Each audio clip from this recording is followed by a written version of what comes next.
अस्सलामु अलैकुम वरहमतुल्लाहि वबरकातुहू। बिस्मिल्लाहिर्रहमानिर्रहीम वस्सलातु वस्सलामु अला रसूलिहिल करीम अम्मा बाद।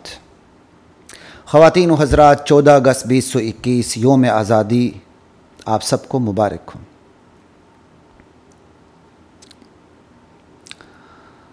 आज़ादी पे आज थोड़ी सी बात कर लेते हैं।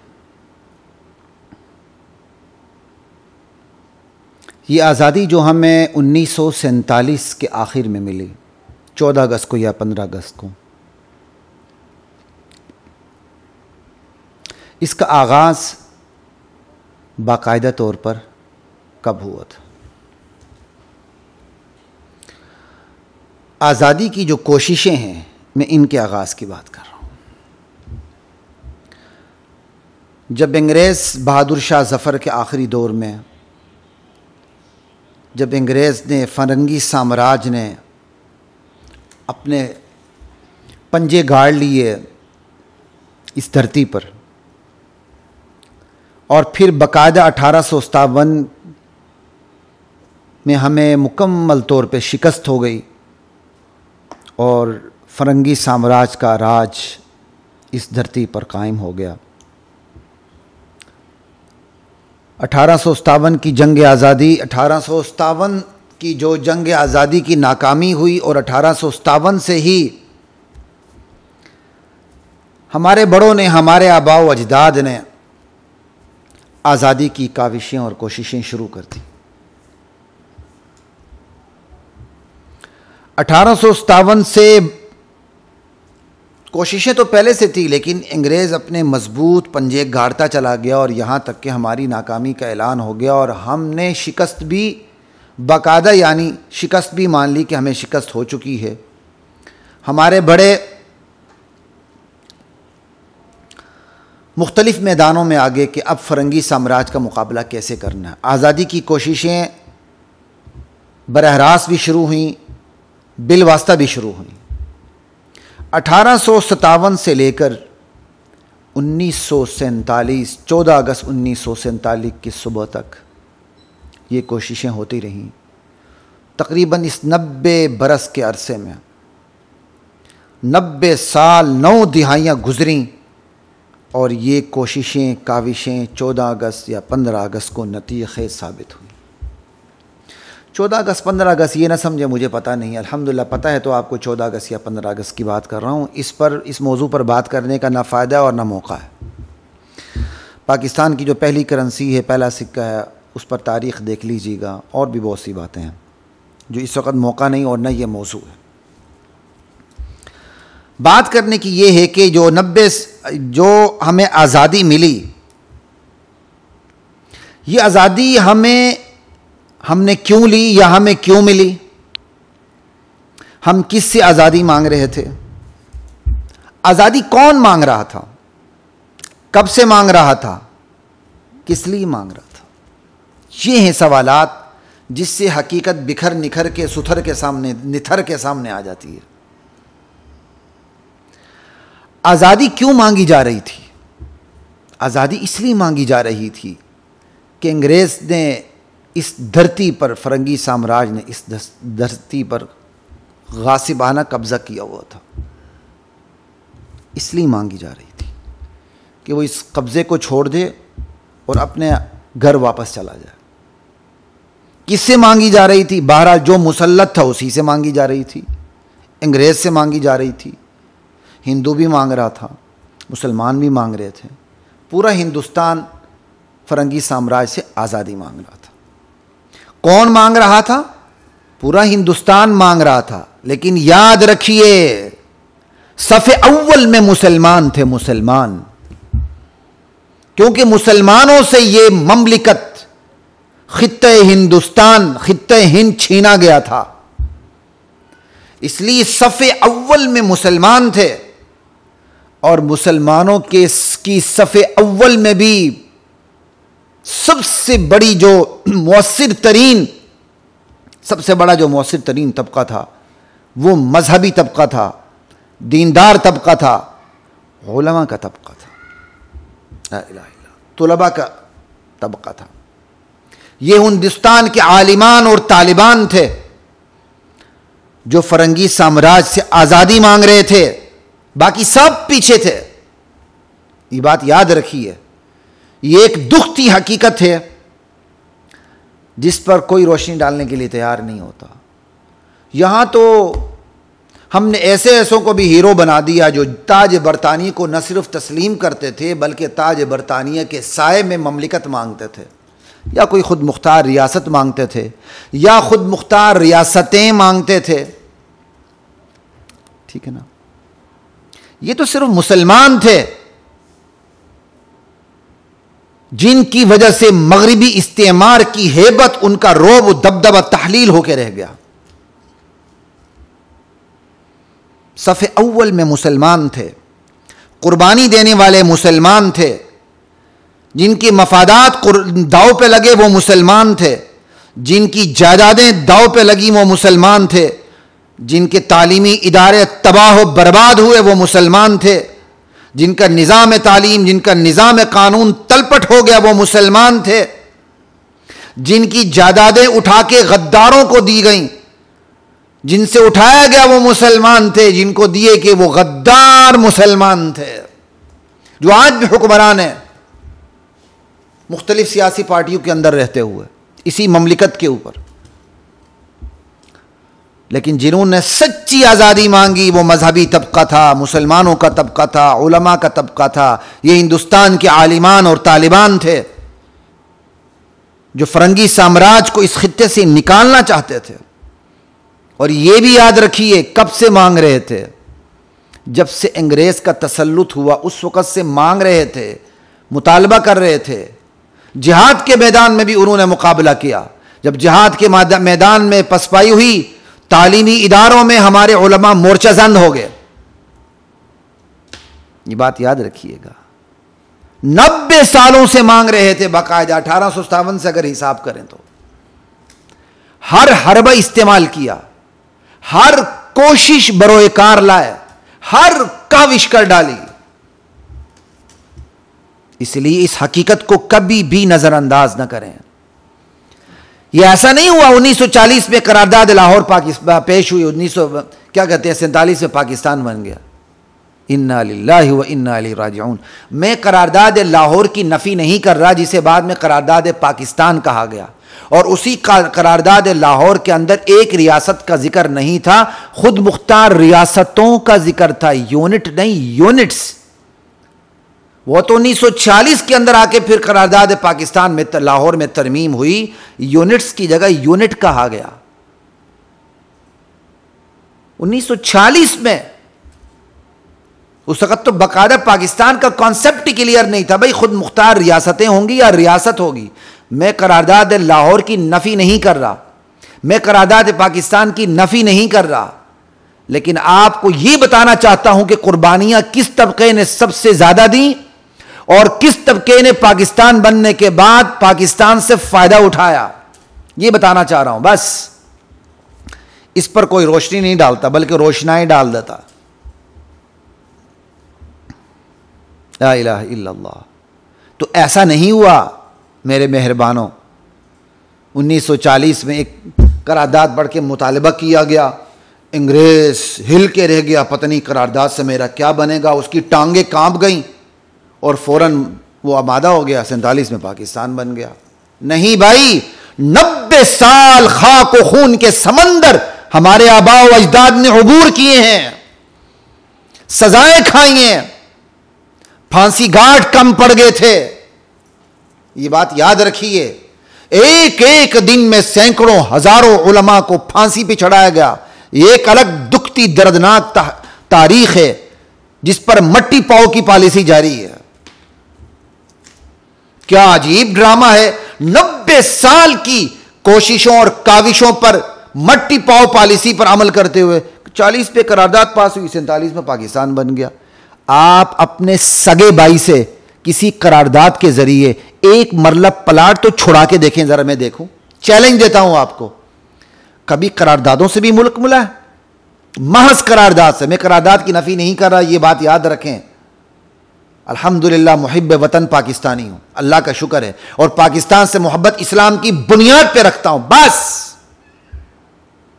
पाकिस्तान से मोहब्बत की अव्वल और आखिर एक ही वजह है, वो है इस्लामी पाकिस्तान, और हम इसको इस्लामी बना के रहेंगे इंशाअल्लाह। ला इलाहा इल्लल्लाह। मैं सिर्फ ये बताना चाहता हूं, 1940 और 47 की बात करके 1857 से 1947 तक दी जाने वाली कुर्बानियों पर मट्टी न डालें, गर्द गुबार न डालें, उन्हें दफन न करें, वरना आप दफन हो जाएंगे। जो अपने आबा व अजदाद की कुर्बानियों को दफन करती है जो कौम, वो बिल आखिर दफन होके रहती है। खुदारा आबा व अजदाद की कुर्बानियों को दफन करने से बाज रहें। पाकिस्तान को 1940 और 47 के तनाजुर में न देखें, 1857 से शुरू करें, 1947 तक आए।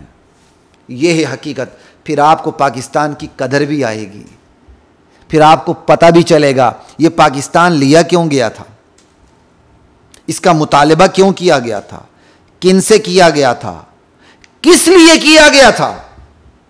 ला इलाहा इल्लल्लाह। यह आखिर हमने जो कहा पाकिस्तान क्यों लिया था, हमने किस लिए लिया था, पाकिस्तान का मतलब क्या। ला इलाहा इल्लल्लाह। पाकिस्तान का मतलब क्या, ला इलाहा इल्लल्लाह। पाकिस्तान सिर्फ और सिर्फ और सिर्फ इसलिए लिया गया था कि यहां मुहम्मदुर रसूलुल्लाह के सीने अथर पर जो निजाम अल्लाह ने नाजिल किया है वो इस ममलिकत में नाफिज हो जाए, और कोई वजह नहीं थी। पाकिस्तान इसलिए नहीं बना था कोई मोची था तो वो आके अफसर बन जाए, कोई जोलाहा था वो आके कारखाने का मालिक हो जाए,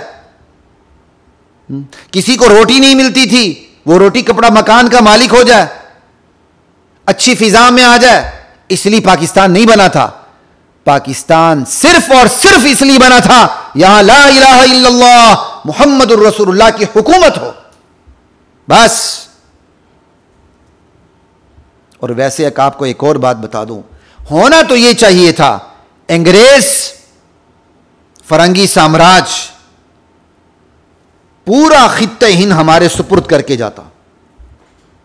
क्यों? इसलिए खित्ते हिंद हमसे छीना गया था, खित्ते हिंद हमने बनाया था, हमने इसकी दो वजूहात हैं।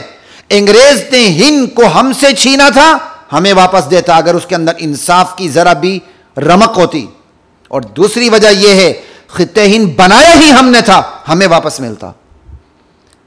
हिंदू तो सोच भी नहीं सकता खित्ते हिंद के बारे में।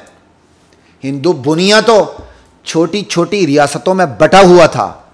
ये मुसलमान बादशाह थे, ये मुसलमान हुक्मरान थे जिनकी तारीख को आज मसक करके पेश किया जा रहा है। मैं अकबर बादशाह जैसे बादशाहों की बात नहीं करता, उमूमी निज़ाम की बात करता हूं। बादशाह एक दो दो तीन तीन चार गलत आए होंगे, एक दूसरे को उन्होंने कत्ल भी किया होगा। उमूमी निज़ाम अदल का था, इस्लाम का था।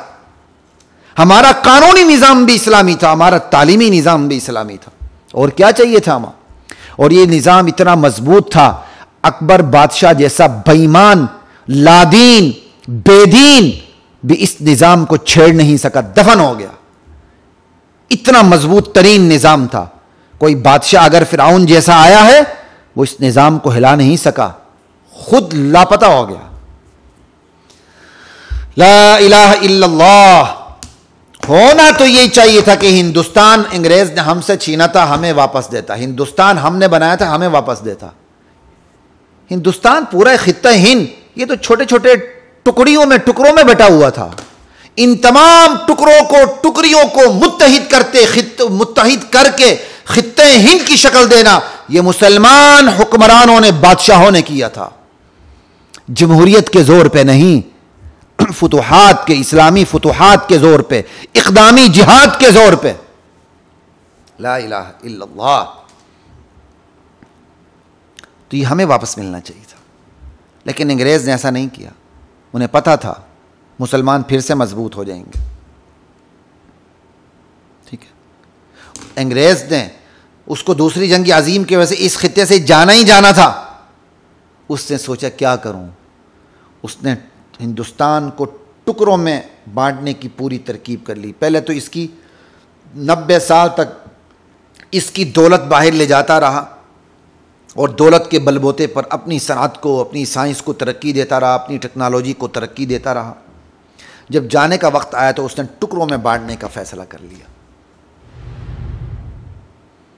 आखिर मुसलमानों को भी कुछ देना था, तो 4 मरले का प्लाट हमें भी दे दिया। चले 5 मरले का प्लाट उसने हमें भी देने पे आमादगी जाहिर कर दी। लेकिन ऐसे टुकड़े बना दिए हमारे, अब बर्मा को देख लें, अब बांग्लादेश को देख लें, अब पाकिस्तान को देख लें, अब हिंदुस्तान को देख लें, हैं, अफ़गानिस्तान तक को देख लें, अफ़गानिस्तान तक, यानी पूरा खित्ते जो हिंद है, जाते जाते उसने ऐसी पॉलिसी अपनाई, टुकड़े टुकड़े टुकड़े टुकड़े कर दिए। मुसलमानों को बखेर के उसने रख दिया। और जो खित्ते पाकिस्तान उसने हमें दिया, इस खिंजीर और शातिर चालाक फरंगी ने चालाकी ये चलाई, जो पाकिस्तान उसने हमें दिया वो पाकिस्तान भी ऐसा दिया कि हम पाकिस्तान के एक हिस्से से दूसरे हिस्से तक हमारी सरहद ही नहीं मिलती थी। बांग्लादेश और पाकिस्तान की कोई सरहद तो नहीं मिलती, हमें हिंदुस्तान से गुजरना पड़ता था, उससे इजाज़त लेनी पड़ती थी। कभी आप अपने लिए कोई ऐसी रिहाइश पसंद करेंगे कि आप एक घर में रहते हों, लेकिन आपके कमरे आपका आधा घर तो एक जगह हो और आधा घर दरमियान में हमसाये से इजाज़त लेके फिर दूसरे घर में आपको जाना पड़े? कभी आप ऐसे घर को लेना पसंद करेंगे? लेकिन यह सवाल हमारे जाने वालों बड़ों पर होता है, उन्होंने ऐसे घर पर आमादगी जाहिर क्यों नहीं की? क्यों की?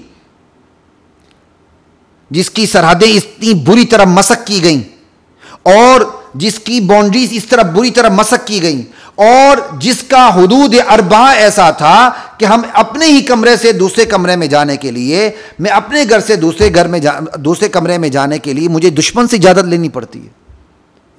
मैं तो कहता हूं हिंदुस्तान ने तो बड़ा सब्र किया, कब जाके बांग्लादेश अलग हुआ। यह काम तो शायद वो बहुत पहले करने की हिम्मत रखता था, क्या कहते हैं, सोच सकता था। अल्लाह ताला ने उसको हिम्मत नहीं दी थी। जब हमारे आमाल ज़्यादा ख़राब हो गए तो उसको फिर हिम्मत मिल गई, सुकूत ढाका हो गया, जिस पर हम आज तक हमारे दिल खून के आंसू होते हैं। लेकिन बांग्लादेश से हमारी कोई सरहद तो नहीं मिलती। हमें बांग्लादेश जाने के लिए इंडिया सरकार से इजाज़त लेनी पड़ती थी, जी हुजूरी करनी पड़ती थी। उसने बस सरहद बंद कर दी, वो अलग हो गया। ये सवाल हमारे बड़ों पर कायम होता है, कल अल्लाह की अदालत में वही जवाब देंगे। इस पर मैं ज़्यादा तबसरा नहीं करता। ला इलाहा इल्लल्लाह। मैं सिर्फ दुखती रग पे हाथ रख रहा हूँ। कौमें सिर्फ वो ज़िंदा रहती हैं जो अपनी ख़ताओं को तलाश करती हैं और उन ख़ताओं पर नदामत इख्तियार करती हैं और फिर आइंदा ख़ता न करने का अज़म करती हैं। अपने छोटों को बतलाती हैं, हमसे ये गलती हुई, तुम ये गलती न करना। ख़ुद को मासूम अनिल ख़ता बनाकर पेश नहीं करती कि हम अंबिया की तरह मासूम हैं, हम पर कोई गलती नहीं हो सकती, हमें कोई सज़ा नहीं हो सकती। खुद को मासूम बना के पेश नहीं करते। कौमें वही तरक्की करती हैं जो अपने बड़ों की खामियों खूबियों को अलग करती हैं, खूबियों को अपनाती हैं, खामियों को छोड़ देती हैं। हमने ऐसा नहीं किया।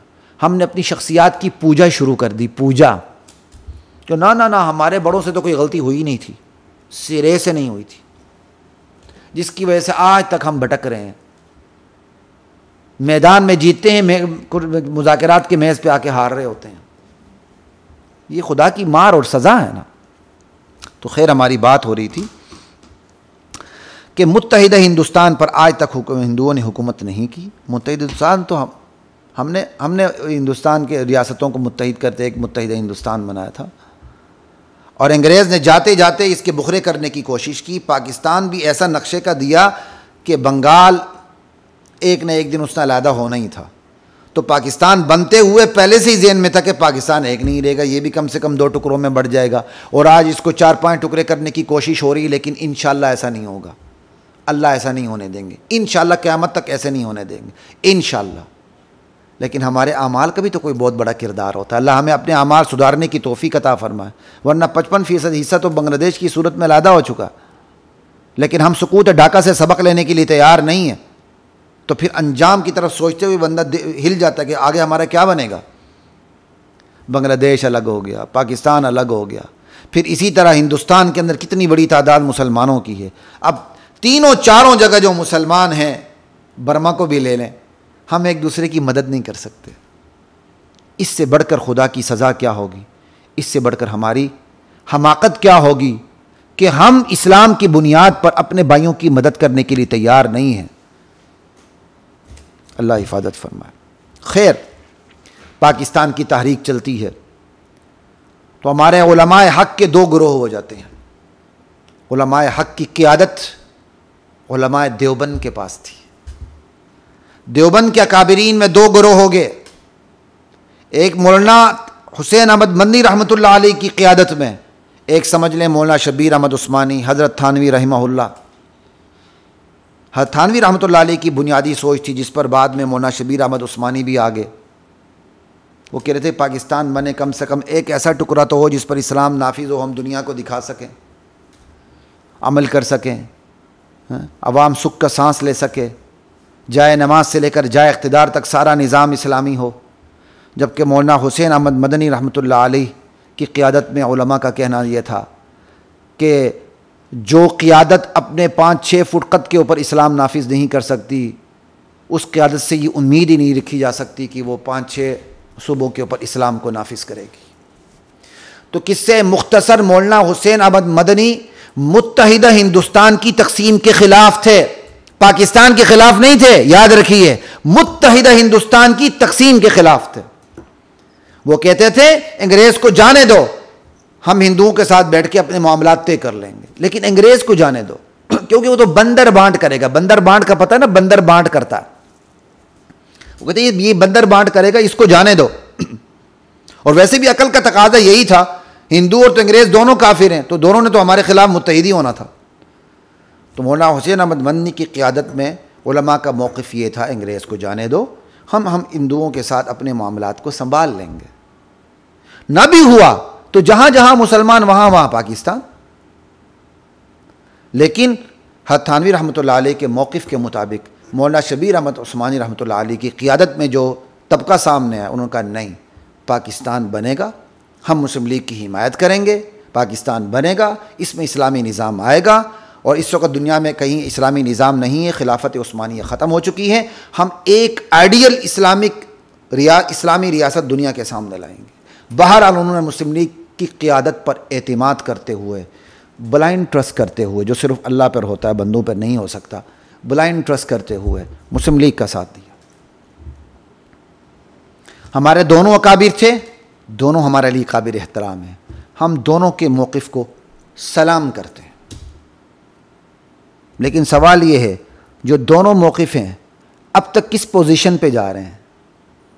तो लोग कहते हैं देखें जी, हिंदुस्तान में मुसलमान मर रहे हैं।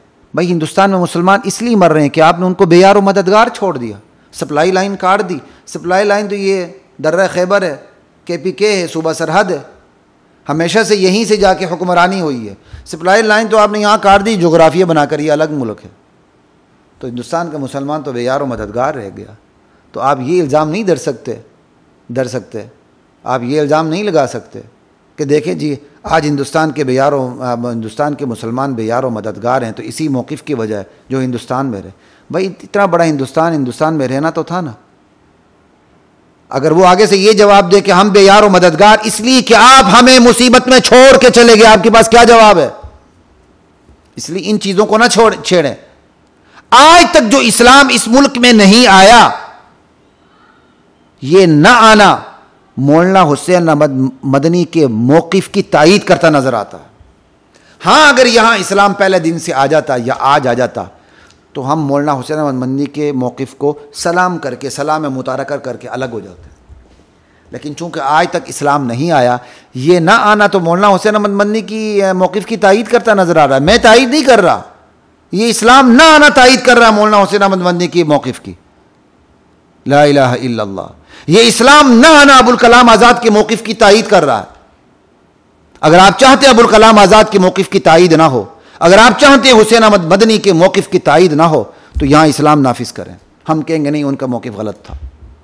ये देखो पाकिस्तान के अंदर इस्लाम नाफिज हो गया। लेकिन आप तो खुद अबुल कलाम आज़ाद के मौक़िफ़ की तायीद करते हैं। आप खुद अपने अमल से पाकिस्तान में इस्लाम नाफिज न करके मौलाना हुसैन अहमद मदनी के मौक़िफ़ की तायीद करते हैं, जो कहा करते थे जो क़ियादत अपने 5-6 फुट कद के ऊपर इस्लाम नाफिज नहीं कर सकती, वो क़ियादत 5-6 सूबों के अंदर इस्लाम कैसे नाफिज करेगी? ला इलाहा इल्लल्लाह। इस सिलसिले में जो एक इंटरव्यू किसी दौर में हज़रत मुफ्ती महमूद रहमतुल्लाह अलैह से पाकिस्तान के सहाफ़ियों ने लिया था, वीडियो की शक्ल में मौजूद है, वो बड़ा कमाल का है। जिन हजरात के पास है वो इन दिनों इसको बाकायदा वायरल करें कि पाकिस्तान बनने से पहले जो मुआहदात हुए थे कि कितने सूबों पर क्या कहते हैं ख़ुद मुख्तारी मुसलमानों की होगी, कितने सूबों पर हिंदुस्तान की होगी, कौमी असम्बली में हमारी क्या कहते हैं शरह होगी नुमाइंदगी की, और सूबाई सतह पर क्या शरह नुमाइंदगी होगी। वो मौलाना मुफ्ती महमूद रहमतुल्लाह अलैह का कमाल का एक वीडियो क्लिप है, उसे वायरल होना चाहिए इन दिनों में ताकि लोगों को हकीकत पता चले। बाहर के दोनों तरफ हमारे काबिर थे, दोनों को हम 100 नहीं 21 तोपों की सलामी देते हैं, 100 मरतबा सलाम करते हैं। दोनों हमारे बड़े थे, दोनों के हम खाके पा हैं। हम मदनियत और थानवियत कायम करके एक दूसरे के खिलाफ बयानबाजी नहीं कर सकते। इस चीज़ का मैं शदीद खिलाफ हूँ। आले हक आपस में लड़ते हैं, मदनियत, थानवियत, हयातियत, ममातियत, फिर हर हयातियों के अंदर भी गिरोह, ममातियों के अंदर भी गिरोह, मदनियों के अंदर भी गिरोह, थानवियों के अंदर भी गिरोह। क्या हमने शक्ल बना रखी है इन चीज़ों में? निकले इन चीज़ों से बाहर। दुनिया में कुफ्र और इस्लाम का मसला बना हुआ है, हमने एक एक ईंट पर मस्जिद कायम करके अपनी पीरी मुरीदी कायम करने की फ़िक्र में होते हैं। ला इलाहा इल्लल्लाह। खैर, एक अंग्रेज़ का मंसूबा था कि यहाँ से जाते जाते मुसलमानों को टुकड़ों में तब्दील कर दूँ। वो बज़ाहिर अपने मंसूबे में कामयाब हो गया, मुसलमान टुकड़े टुकड़े टुकड़े टुकड़े हो गए। एक अल्लाह का मंसूबा था कि एक छोटे से टुकड़े में मुसलमान तो आएंगे, लेकिन मैं इस छोटे टुकड़े से वो काम लूँगा कि जिन्होंने बदनीयती दिखाई थी उनकी नींदें हराम हो जाएंगी। ये छोटा टुकड़ा पाकिस्तान है अल्हम्दुलिल्लाह, जो आज दीन के तमाम तर शोबों की नर्सरी बना हुआ। अल्लाह का शुक्र है। तो आलम इस्लाम की वाहिद एटॉमिक पावर, अल्हम्दुलिल्लाह, ला इलाहा इल्लल्लाह। चाहे बराह रास्त खुद जिहाद करे ना करे, जिहादियों की पुश्तपनाह पुश्तीबान, चाहे मुझसे 1000 इख्तलाफ करें, लेकिन मैं पाकिस्तान को सलूट करता हूँ। ये मेरा वतन है, इस पर मेरे आबा व अजदाद का खून लगा है। इसकी एक एक ईंट में मेरे आबा व अजदाद का खून गारे की तरह इस्तेमाल हुआ है, गारे की तरह इस्तेमाल हुआ है। इससे मोहब्बत में अपने ईमान का हिस्सा समझता हूं और सिर्फ इस्लाम की बुनियाद पे समझता हूं। इसके सारे शोबे मेरे अपने हैं। ला इलाहा इल्लल्लाह।